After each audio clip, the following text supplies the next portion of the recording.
यस्तो दामी ठाउँ चाहिँ कहाँ छ होला भनेर थाहा पाउनको लागि चाहिँ भिडियो अन्तिमसम्म हेर्नु होला है त। स्वागत छ तपाईँहरूलाई मेरो डे 2 मिनी ब्लगमा। आज चाहिँ बिहानै उठेर खाना प्याक गरेर अनि त्यसपछि म चाहिँ लागेँ कामतिर। बाहिर हेर्दा पुरै पानी पर्ला जस्तो थियो, तर पनि सरासर काममा गएँ।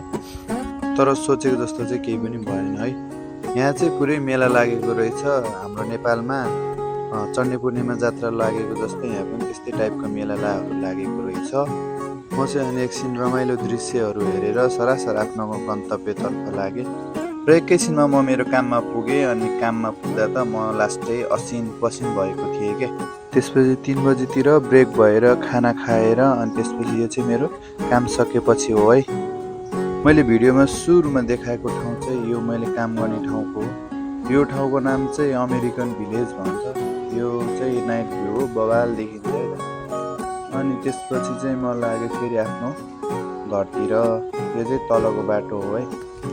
अनि मैले त्यसको लागि भनेपछि एउटा ड्यु किनेर लगिदिएँ। मैले ड्यु किनेर लगिदिएँ त्यसको लागि सरप्राइज भनेर, तर घर पुग्दा त म आफै सरप्राइज भएँ क्या।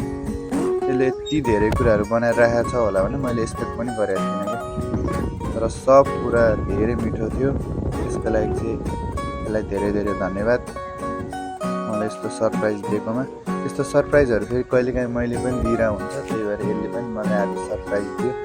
अनि यो पुरा भिडियो हेर्नलाई चाहिँ युट्युबमा जानु होला है त।